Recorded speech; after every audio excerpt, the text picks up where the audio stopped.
Previously, we saw how algorithms are trained to develop linear models that best classify correctly labeled data points, and from that linear model, we can use it to predict the value of new data which don't have a label based on their score. Let's kick things up a notch and relate all of this to the notion of perceptrons.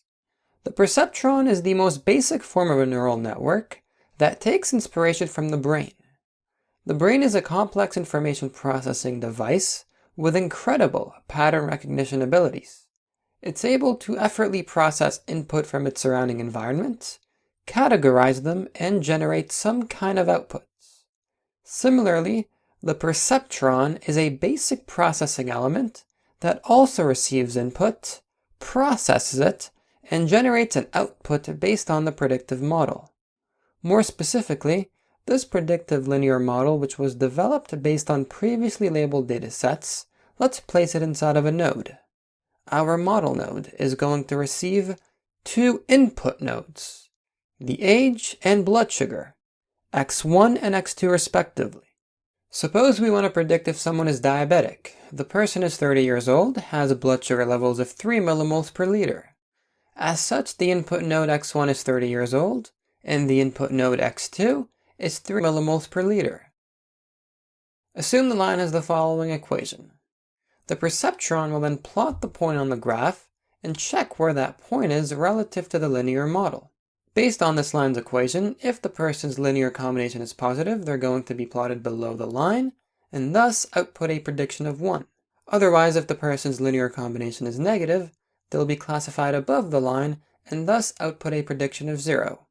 In our case, this person who is 30 years old, with 3 millimoles per liter of blood sugar, has a positive linear combination, is therefore going to be plotted somewhere below the line, along with the other blue points in region 1, and thus we can safely predict that this person is in class 1, they are not diabetic.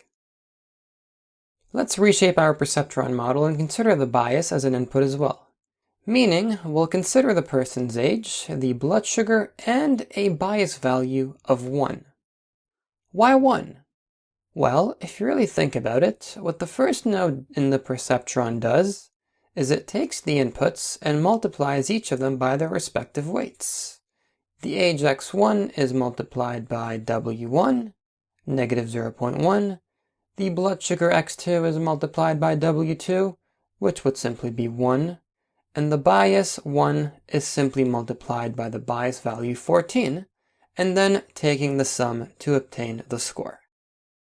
There's actually a second node in the perceptron which we haven't talked about, but we've been subconsciously using it all along, and that is the activation function.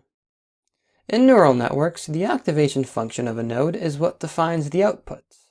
The most common type of activation function that we've been subconsciously using all along is the step function.